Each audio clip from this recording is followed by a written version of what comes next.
Shalom, bienvenidos hermanos, hermanas y amigos y todos los que me estén escuchando en YouTube y especialmente los que están aquí en vivo conmigo, en directo, que estamos haciendo esta grabación, que vamos a continuar estudiando, analizando el capítulo 1 de Johanán, del llamado Evangelio de Juan, ¿verdad?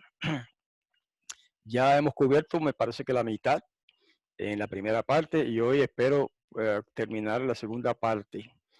Si se puede, si nos da el tiempo. Entonces, pues vamos a mostrar el documento ahora. Antes de mostrar el documento, quiero recordar que lo que llaman el Evangelio de Juan, ¿verdad? El libro de Johanán, tiene una peculiaridad muy especial. Es de los 4 evangelios así llamados en griego, es el más profundo, es el más quizá como espiritual, es el más incluso filosófico, es hasta un poco místico. Y lo interesante de ese, en términos literarios, de ese documento es que está ahora mismo confirmado, avalado, confirmado más bien, en términos de su autenticidad por los escritos de Qumran, o los llamados escritos de rollos del Mar Muerto. Especialmente el documento de la comunidad de Qumran. Otro día hablaremos en más detalle sobre eso. Hay incluso frases paralelas iguales. O sea, que la teología de Johanán eh, tiene mucho en común con la teología de la comunidad de Qumran. Y yo he estudiado mucho sobre la comunidad de Qumran, he visto muchos videos, incluso de nuestro amigo Adolfo Reutemann, que es el guardián y curador de los rollos del Mar Muerto. Y él hace comentarios sobre esto también. Lo interesante que resulta ese detalle que acabo de decir, cómo el rollo de Qumran confirma la autenticidad de los escritores, de los escritos de lo que llaman el Nuevo Testamento. Todos, incluso menciona a los de Shaul, Pablo, y con mucha especialidad el de Johanán. Y antes de cavilar sobre esto, pues yo había decidido ya estudiar este libro porque es profundamente espiritual. Bueno, ahora sí vamos a mostrar el documento para empezar la lectura. Siempre vamos a leer algo, quizás no todos los versos, pero lo más que pueda en hebreo. Y entonces pasamos a leer la traducción literal que yo he hecho, palabra por palabra, pero no en forma interlineal, sino más bien así, como la ven acá, por versos. Bueno, esto yo lo habíamos, mejor dicho, voy a un poquito para atrás, el verso 30 ya lo habíamos considerado. Este es el que yo decía de él, tras mí viene un varón que antes de mí era, porque primero que yo estaba, esas son palabras de Johanán, el inversor, y refiriéndose a Yahoshua de Nazaret, ¿verdad? Que es el Mashiach, nuestro Mashiach. Y este es el verso que ya comentábamos antes, que uno de los versos que confirma contundentemente la preexistencia del Mashiach, que algunos mesiánicos y algunos cristianos hoy día están negando eso de la preexistencia del Mesías Yahoshua, que dice que él fue un hombre como cualquier otro, que nació de Miriam o María y ya, es un hombre común, igual que todos los demás. Pues nosotros enseñamos que no es así, que él existió en el cielo antes de nacer como hombre, existió en el cielo como espíritu divino junto al Padre, etcétera, etcétera. Ese no es el tema hoy, pero bueno, eso lo tocamos por encimita de la vez pasada. ¿Ok?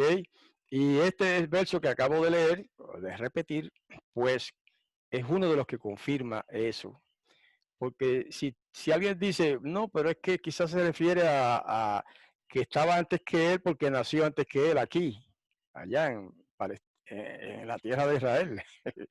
Pero no, porque Johanán nació primero. El llamado Juan, Johanán, es mayor que Yahoshua por 6 meses. Así que no se refiere a eso, sino a una existencia anterior. Ok, ahora sí entramos al verso 31, que dice, Anilo Yadati, voy a leer, si tuviéramos una clase de hebreo, leeríamos directamente del hebreo aquí. Ani, Lo, Yadati, etcétera, o todo. Pero como no es esa la idea, vamos a leer de la transliteración acá, de manera que todo el mundo pueda seguirme en la lectura del hebreo. Este fonética aquí es tan hebreo como lo de arriba. Es hebreo, igual, solo que está en letras con letras españolas. Así que vamos a leerlo desde ahí. Ani lo yadati oto, ajle ma'an, yigale le Israel, ba'avur zot bati ani metabel bamayim. Y yo no lo conocía, hablando de Yahoshua. Pero para que se manifestara a Israel, por esa razón vine yo sumergiendo en las aguas. ¿Por qué Johanán dice que no lo conocía? Incluso, bueno, el asunto para ir rapidito, brevemente, es que Johanán se crió básicamente en el desierto. Él nació en, pues, donde nació, acá en la tierra de Israel, pero por alguna razón cuando llegó a cierta edad, como era la costumbre, se dedicó al Todopoderoso, a Yahweh, y lo hizo probablemente, eso es lo que se especula ahora, pero hay mucha base para eso, en la comunidad de Qumran. Algunos dicen que entre los esenios, otros dicen que no eran los esenios, eso no es importante en este momento. La cosa es que él no conoció así directamente a Yahoshua hasta que volvió Johanán acá, a la tierra de Israel. Cuando yo digo acá me refiero a la tierra de Israel, no a donde yo vivo. Entonces, pues ahí lo conoció, por eso se expresa de esa manera. Yo no lo conocía, pero para que se manifestara Israel, por esa razón vine yo sumergiendo en las aguas, porque Johanán era parte de la casta sacerdotal. Nunca ejerció como sacerdote en el templo de Jerusalén, pero sí era descendiente de sacerdotes. ¿Okay? Por eso es que él tenía esa autoridad de sumergir a la gente en una inmersión de dedicación, como fue lo que hizo Yahoshua aquí, en las aguas, en este caso del río Jardín. Guayat Yohanan Lemor, Raiti et Haruach Yoredet, Mishamayim Kemoyona, Watanach Alao. Y testificó Yohanan diciendo, porque yo he visto el Espíritu descender del cielo como paloma y reposar sobre él. Aquí tenemos que acotar, aunque brevemente, qué es lo que quiere decir eso. Porque algunos quizá imaginan que vio al Espíritu Santo, la tercera persona de la Trinidad, que bajaba sobre él, y cuando dice que bajaba como paloma, lo que quiere decir es que venía suavemente así y hasta que se posó sobre él. Eso no es lo que indica el texto. Eso es una interpretación lejos del sentido original del pasaje. Porque dice, yo he visto el Espíritu descender del cielo como paloma. O sea, es la manera en que vio que esa energía divina, que es el Espíritu de santidad, el Espíritu de Yahweh, es un poder, una virtud. ¿Se acuerdan cuando el maestro le dice a sus discípulos, esperen en Jerusalén, hasta que venga sobre ustedes virtud de lo alto? Y entonces me proclamarán, etcétera, etcétera, y saldrán a predicarlo, en otras palabras dijo, ¿verdad?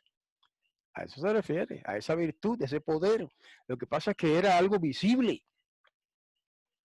Ese poder es algo visible. Incluso puede ser visible como a manera de luz.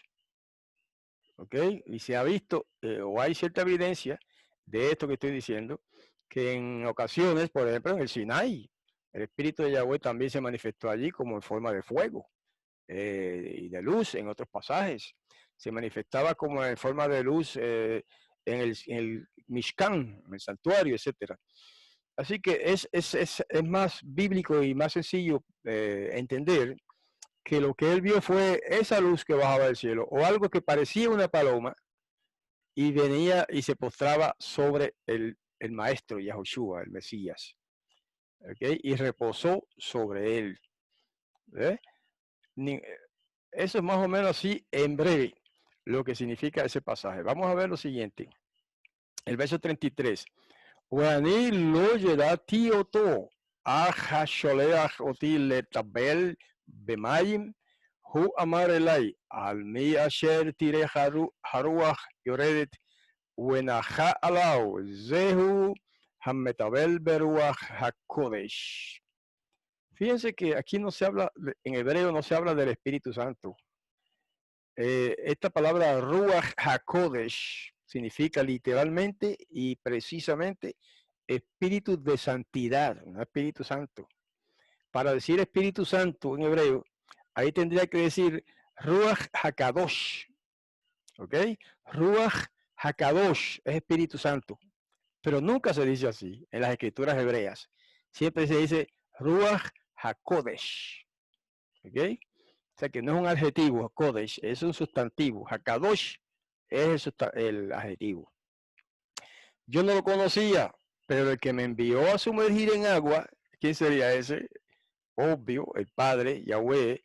Él me dijo, a quien tú veas el Espíritu descender y reposar, perdón, y reposar sobre él, ese es quien sumerge en espíritu de santidad. Interesante que el mismo Padre, hablándole, obviamente en alguna visión, a Yohanan, lo llama a eso que bajaba sobre el Mashiach, espíritu de santidad. Y espíritu de santidad es otra manera de decir la inspiración de santidad, o la manifestación de santidad, o la virtud, como Yahushua lo llamó en otro pasaje, la virtud del cielo que bajaba sobre él. De manera que esa fue la señal visible para Yohanan de que ese hombre que estaba ahí era el enviado del Padre, ¿verdad? Y el Hijo del Todopoderoso. Y la señal fue esa, que él se le concedería a Yohanan poder ver, palpar visiblemente algo, una señal especial que identificara a este hombre como el hijo de Yahweh, el Mashiach. Ok, ahora vamos al verso 34.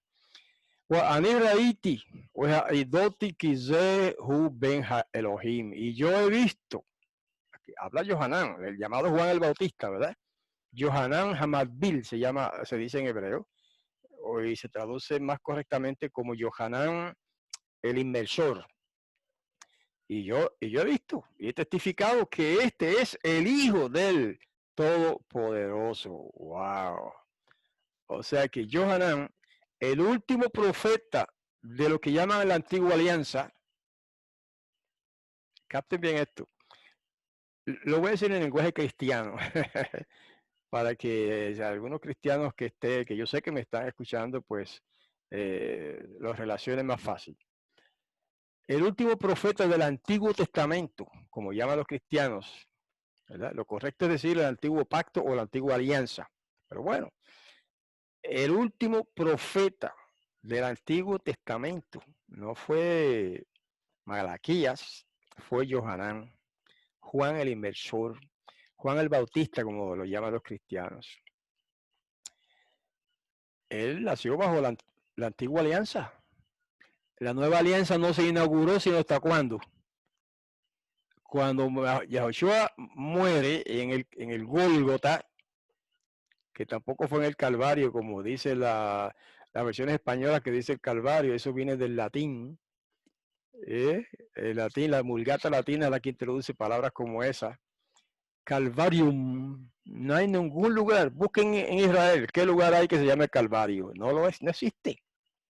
Ningún lugar se llamó jamás el Calvario. Lo que se dice en griego es el monte de la calavera. El monte de la calavera en griego, y eso es lo que traducen en latín como el Calvarium. Pero bueno, eso es marginal, ¿verdad? Un comentario marginal.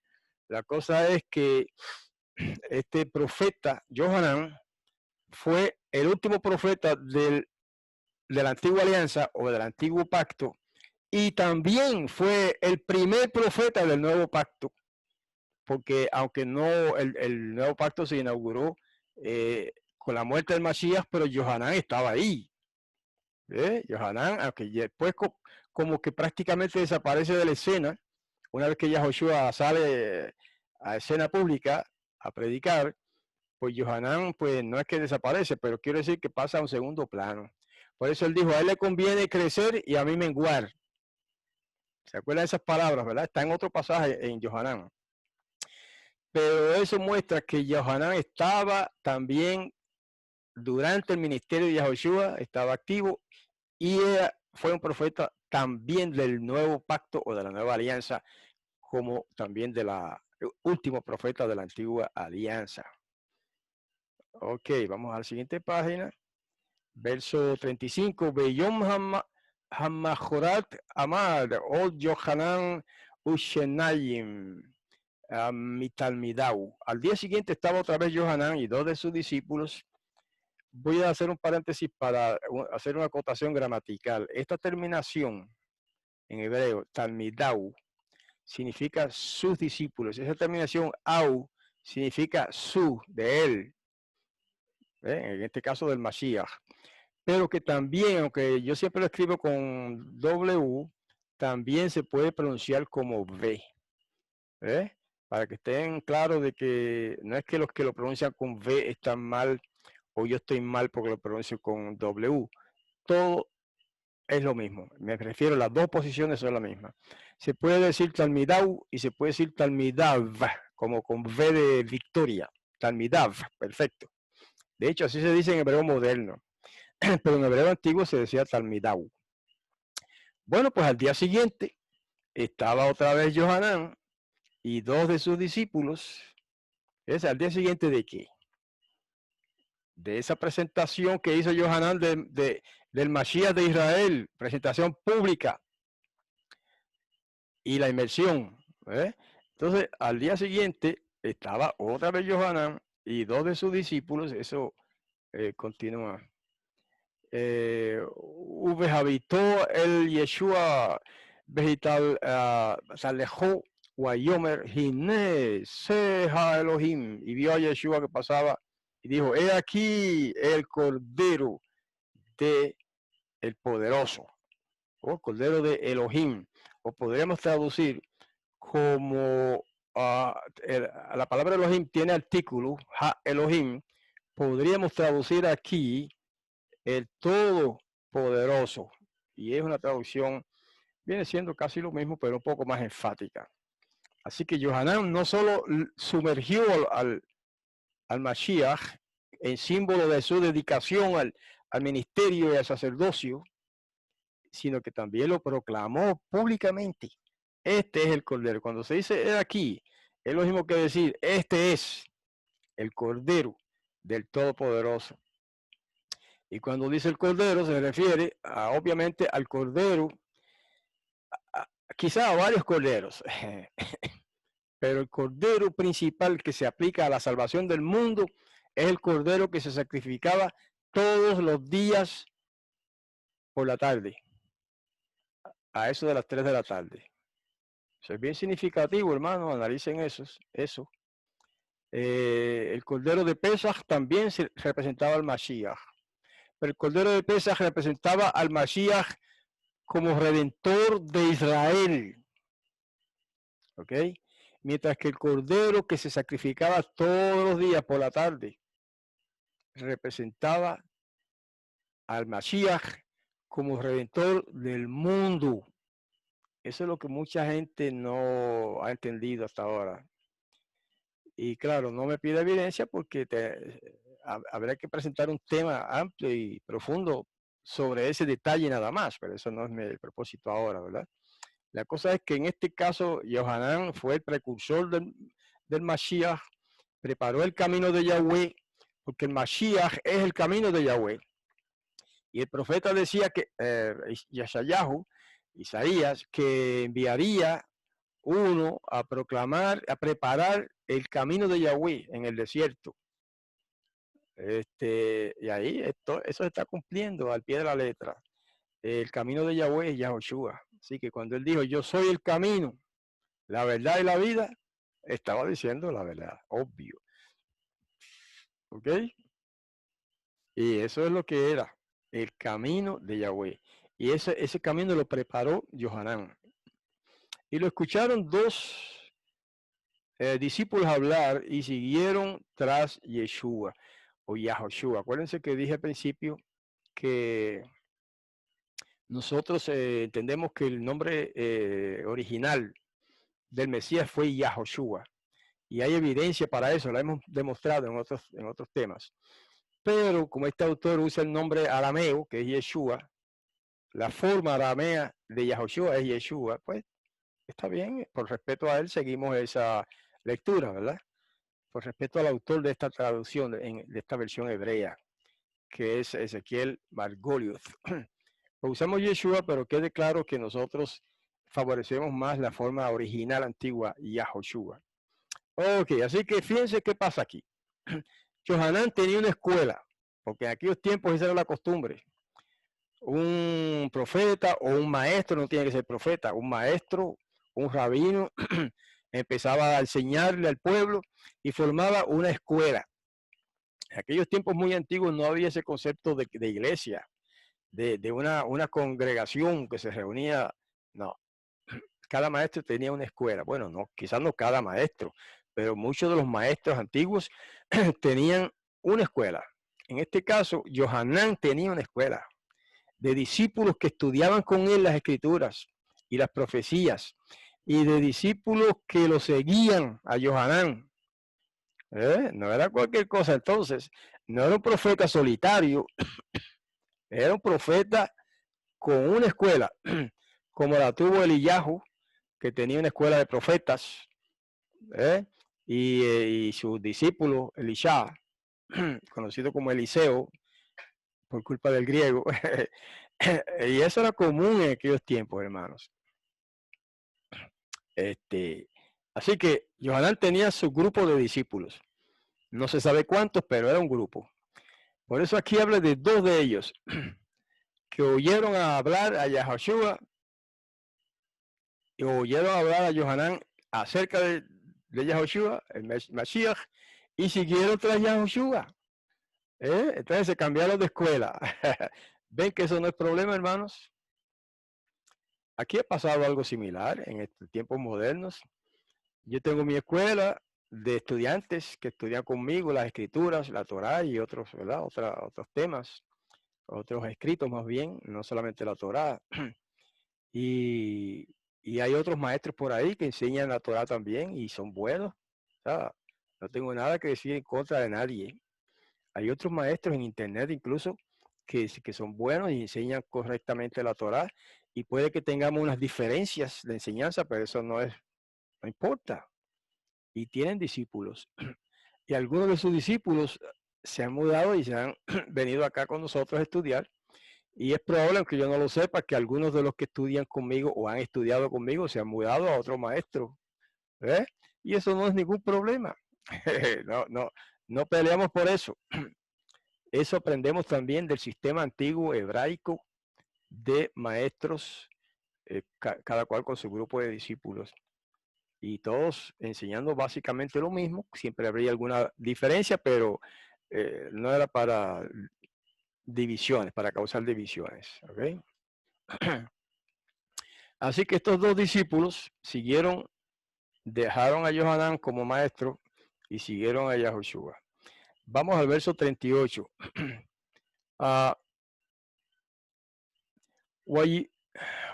ויפן ישוע ובירתו אותם הולכים אחריו ויאמר עליהם מה אתם מבקשים? ויאמרו אליו רבי אשר הוא מתורגם מורה איפה אתה לן? Y se volvió Yeshua y los vio que seguían tras él, a los discípulos de Johanán, y les dijo, ¿qué ustedes buscan? Y le dijeron, Rabí, que traducido es maestro, eso es un paréntesis, eso no lo dijo obviamente la persona, ¿verdad? Eso se añadió después en el escrito. Y le dijeron, Rabí, ¿dónde tú moras? Quiere decir que no lo conocían. O si lo conocían era de lejos, ¿verdad? Pero no lo conocían bien. ¿Dónde tú moras? No sabían que en ese caso, en este momento en que Yahoshua está predicando y proclamando el reino de Yahweh, él no moraba, no tenía una casa, no vivía con su madre y sus hermanos. Él vivía, se quedaba, se hospedaba, vamos a decir, en casas de sus discípulos, en casas de personas que querían escuchar el mensaje del reino, etcétera. Y así tuvo su ministerio de 3, según algunos, de 3 años, según otros de 3 años y medio, y según otros de 1 año. Bueno, ese no es el tema hoy. Lo interesante aquí es que ellos le preguntaron dónde tú moras. Pero también es interesante que lo llaman rabí. Ujú. Y también es interesante que cuando se traduce al griego, dice que traducido es didáscalos en griego. Por eso este autor hebreo lo traduce como maestro. Pero eso no es una traducción precisa, ¿ok? Quiero que queden claro eso. Rabí no significa simplemente maestro. Por eso fíjese que acá en hebreo dice, Rabí Asherhu Meturgam Morei. Eso quiere decir, Asher quiere decir que es, who es, Meturgam traducido, Morei. Entonces está bien que Rabí se puede traducir como Morei. Pero yo les digo que Rabí significa más que Morei. Rabí significa mi gran maestro, mi grande. Viene de la palabra Rab, que significa grande, obvio, es sencillo.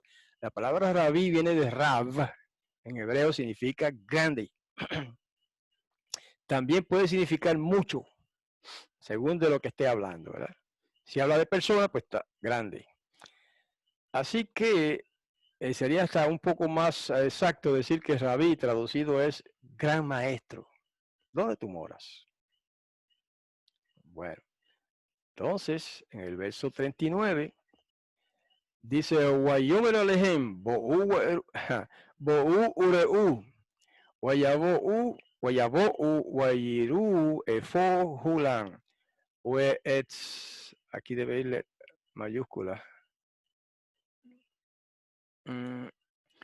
Etzelon Yashbu Hayom Hahu, Wehasha'a Hayeta, y eso continúa en la otra página, Ha'amka Ashirit. Y les dijo, vengan y vean. Y fueron y vieron dónde moraba.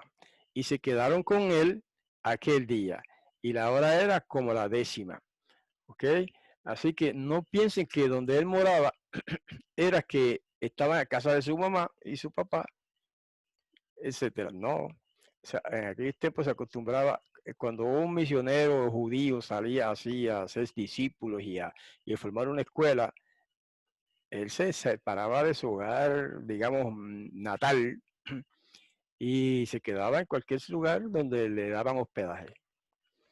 Y por eso es que fíjense que estos dos discípulos fueron y se quedaron con él allí, porque allí probablemente se reunían otros discípulos del Mashiach, aunque todavía él no había, probablemente no había formado su grupo grande, pero sí es posible que hubiera uno que otro discípulo y estos otros dos vienen y se añaden y ahí se quedan con él.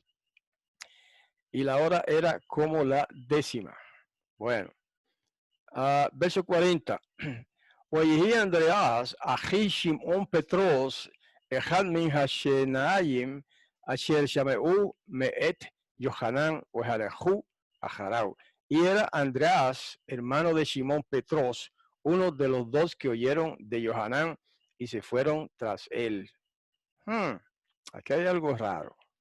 ¿Cómo es que hay palabras griegas aquí? Petros es una palabra griega, es un nombre que significa piedra.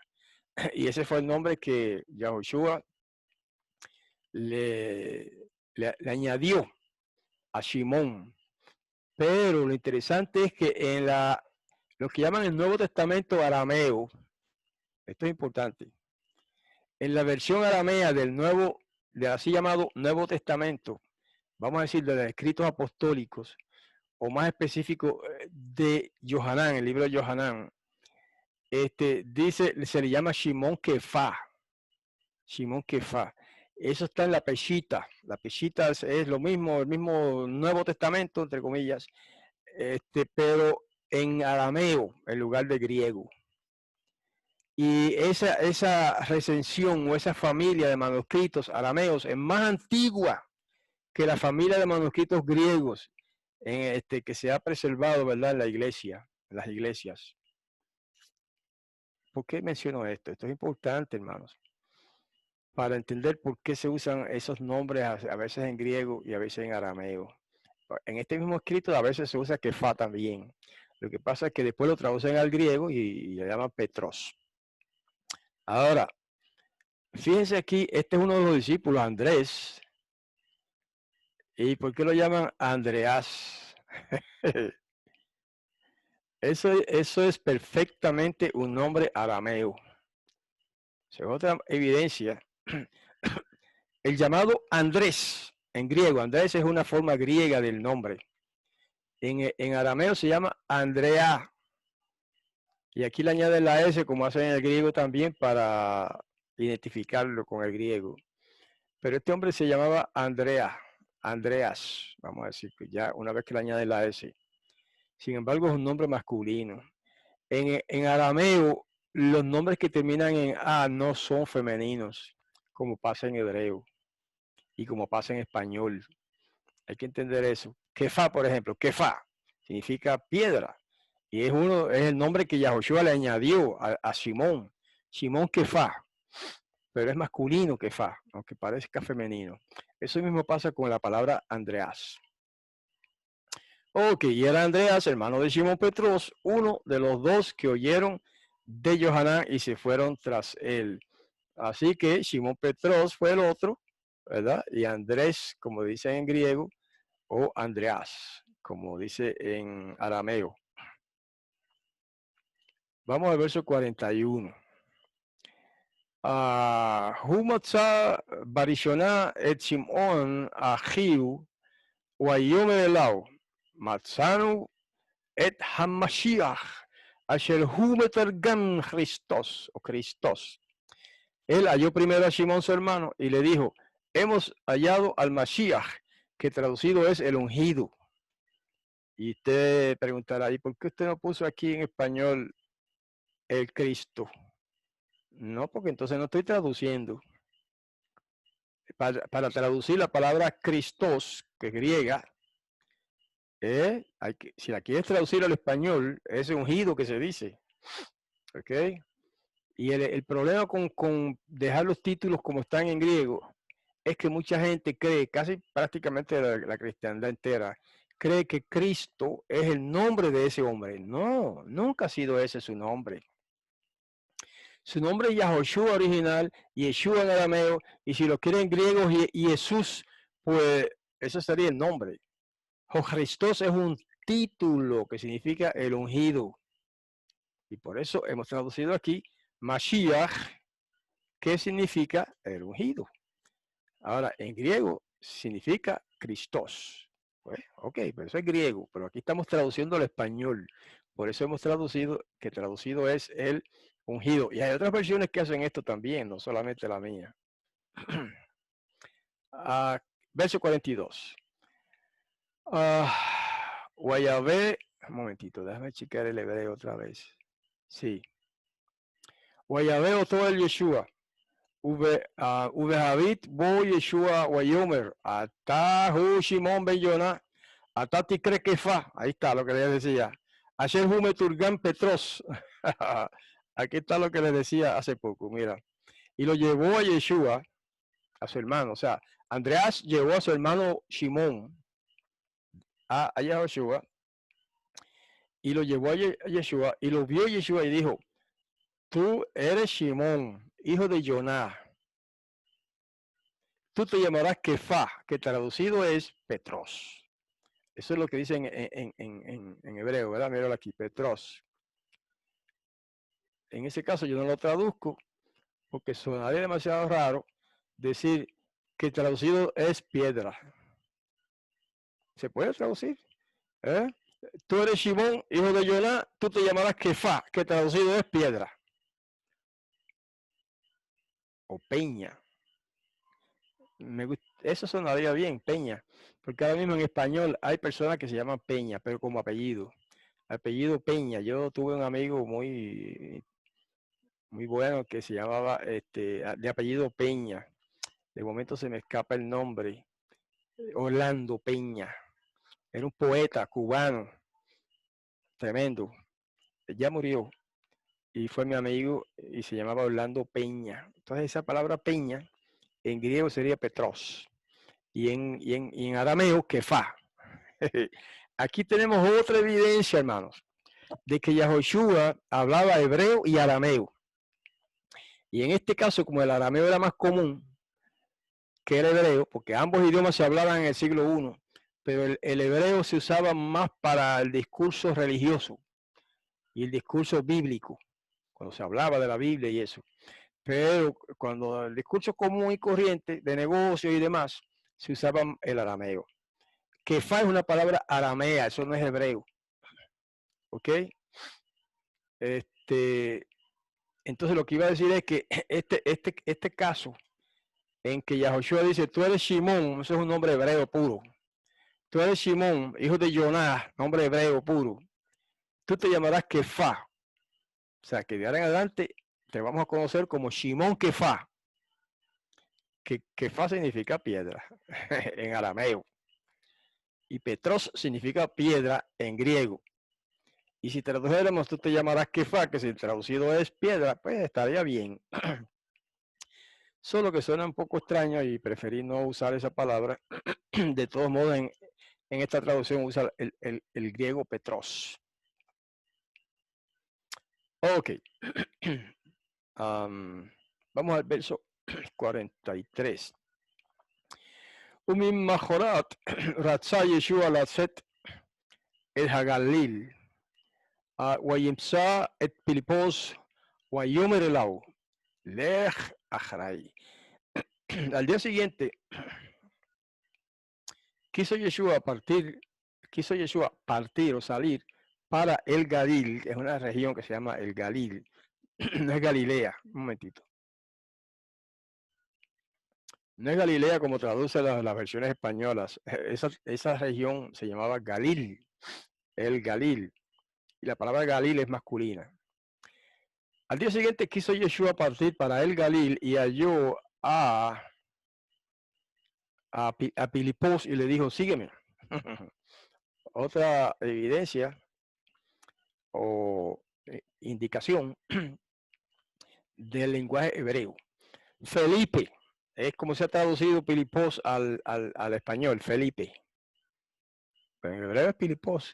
A veces se dice Filipos. Sí, a veces, dependiendo de la posición de esa palabra en la construcción gramatical hebrea, a veces se dice Filipos.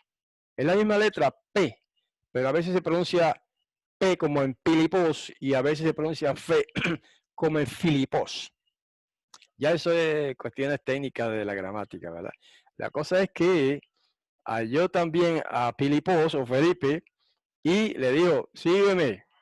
O sea, él invitaba a los discípulos a seguir, o él invitaba a las personas a convertirse en discípulos suyos, simplemente diciéndole, sígueme. Y estos hombres eran tan espirituales y este hombre les impresionaba tanto que lo seguían. Filipos allá mi Betsaida, me ir Andreas u Petros. Y Filipos era de Betsaida, es una ciudad que en español, las versiones españolas se dice Betsaida, ¿verdad? Y no está mal porque es casi lo mismo, solamente el apellido, el acento cambia. Pero mírenla aquí en hebreo, Betsaida. Y esto que parece, déjame tomar el lápiz. Esto aquí es el acento. Ahora veo que también tengo un error aquí. Betsaida no tiene H al final. ¿Ve? Eso es lo bueno de usar el original para estos análisis, porque así lo puedo ir corrigiendo. Ok, Betsaida. Me ir Andrea su Petros. Y Filipos era de Betsaida, esa ciudad. Vamos a quitarle la H acá también. De la ciudad de Andreas y Petros. Aquí estamos bregando con títulos o nombres originales, ya sea en hebreo o en arameo o en griego. O sea, ese dato es un dato incidental, no hay nada especial en eso que menciona que él era de Betsaida. La cosa es que no era un extranjero, eso es lo importante. Verso 45. Filipos, ve que ahora está con F. Mírenlo acá en hebreo, no es que yo lo cambié, mírenlo aquí. ¿Ve? Aquí está el nombre Pilipos, pero en vez de decir Pilipos dice Filipos con F. O sea, la misma letra, pero que se pronuncia F aquí como F. Y se debe a la construcción gramatical. Wayimsa Filipos et Netanel, Wayomer Elau, Asher, Katav, Oto Moshe, Vatorah, Wehaneviim, Matzanu, et Yeshua, Ben Yosef, min Nazaret. Vamos a ver en español ahora. Y halló Filipos a Netanel, ese que en otras versiones dice Natanael, esa es una mala lectura del hebreo. En hebreo no dice Natanael, dice Netanel. Y halló Filipos a Netanel y le dijo, aquel de quien escribió Moshe en la Torá y los profetas, lo hemos hallado, a Yeshua, hijo de Yosef de Nazaret. Fíjense que lo llaman hijo de Yosef. Y hay otro pasaje, me parece que es en Mateo, que dice, hijo de Yosef según se creía. Porque obvio, como él lo adoptó como hijo, para no hacer quedar mal a su esposa Miriam, que quedó encinta antes de que tuviera relaciones con su esposo, y quizá pensaba que, de hecho, pensó que le había sido infiel. Y ustedes saben el relato de Matay, y en Lucas también habla algo.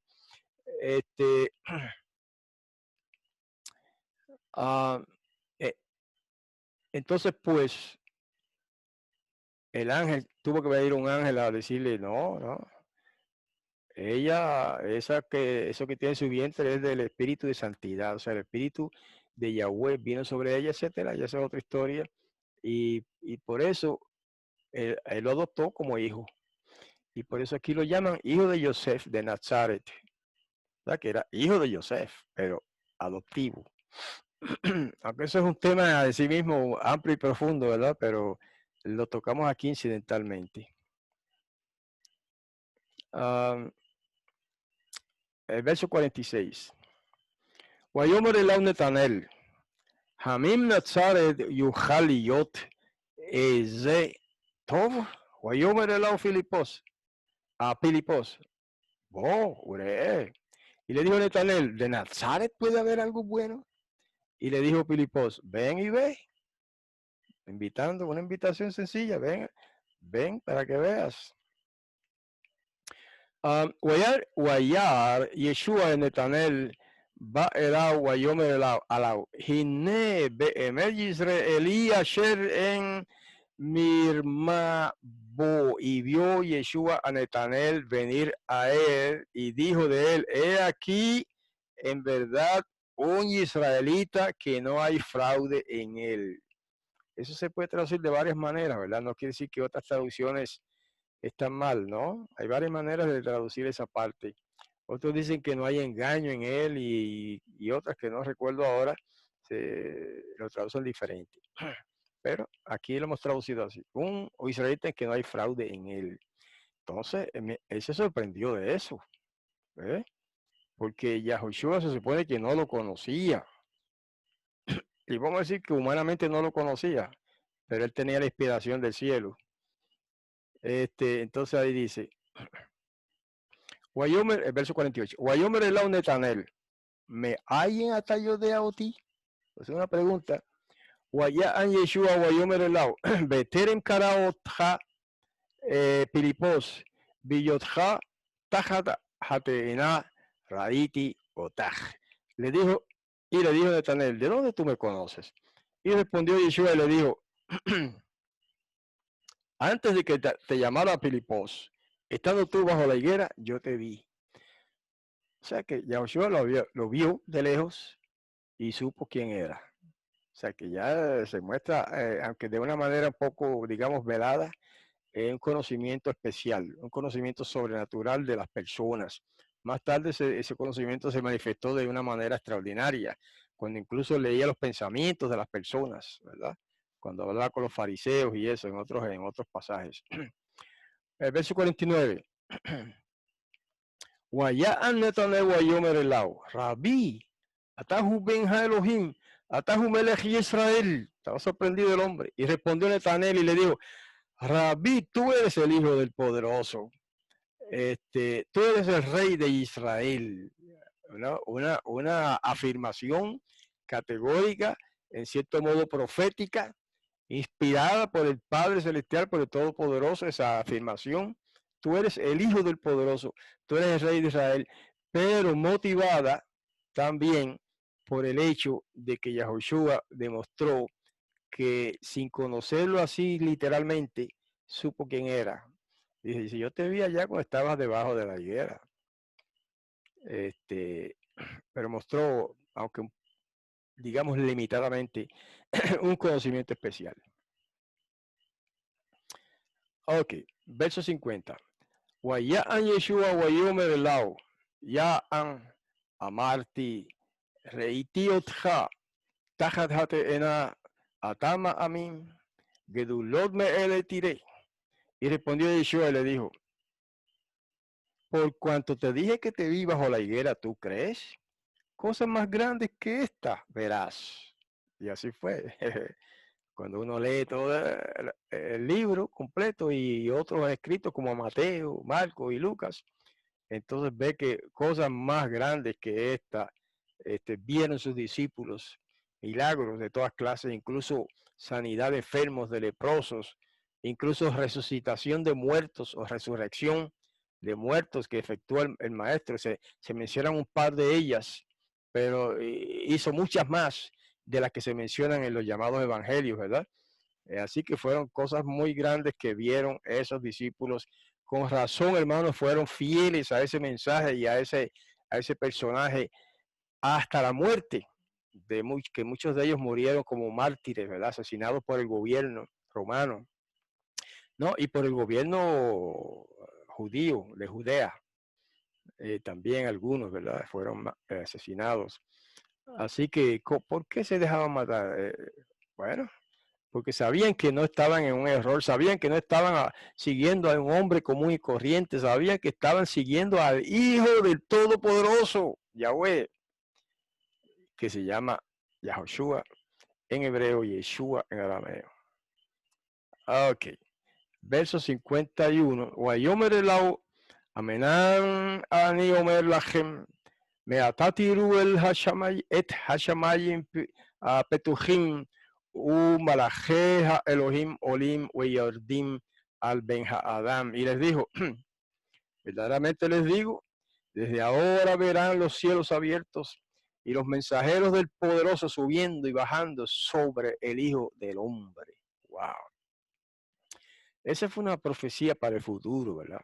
No quiere decir que en ese momento ellos iban a ver eso. Verán los cielos abiertos y los mensajeros del poderoso subiendo y bajando sobre el Hijo del Hombre. Eso lo vieron por lo menos 3 discípulos. ¿Se acuerdan cuando poco antes de la ejecución, de su ejecución, poco antes de que lo llevaran al Gólgota para ejecutarlo en un madero, él pasó una noche de oración en el monte de los Olivos, ¿verdad? Eso se registra en los evangelios. Y dice que, bueno, pasó toda la noche orando y después vinieron ángeles y le sirvieron. Y quizás estoy confundiendo también con la ocasión en que él fue tentado por el Satán. En Mateo 4 se relata. Y después de 40 días de ayuno, dice la escritura que vinieron ángeles y le servían, ¿verdad? Y en el otro caso, aunque quizás no recuerdo correctamente, pero creo que pasó lo mismo.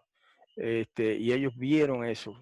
Y además de eso, ellos, si no lo vieron en aquel tiempo, lo verán cuando llegue el día de la resurrección y ellos sean resucitados y verán eso. Los ángeles atendiendo, ayudando, asistiendo al Mashiach y a Joshua en este caso, en el futuro, en su reino, ¿verdad? Ok, y el verso, ahí terminamos el capítulo primero de Yohanan con ese verso. Así que la próxima vez que volvamos a estudiar el libro de Yohanan, vamos a entrar en el capítulo 2, que es Bet, capítulo 2. Y veremos que según avanzamos en el análisis de estos pasajes, vamos a ir viendo mayores, digamos, maravillas de este hombre, Yahushua, el Mashiach, el Hijo del Todopoderoso. Y vamos a apreciarlo más todavía si llegamos a estudiar todo ese libro hasta el final.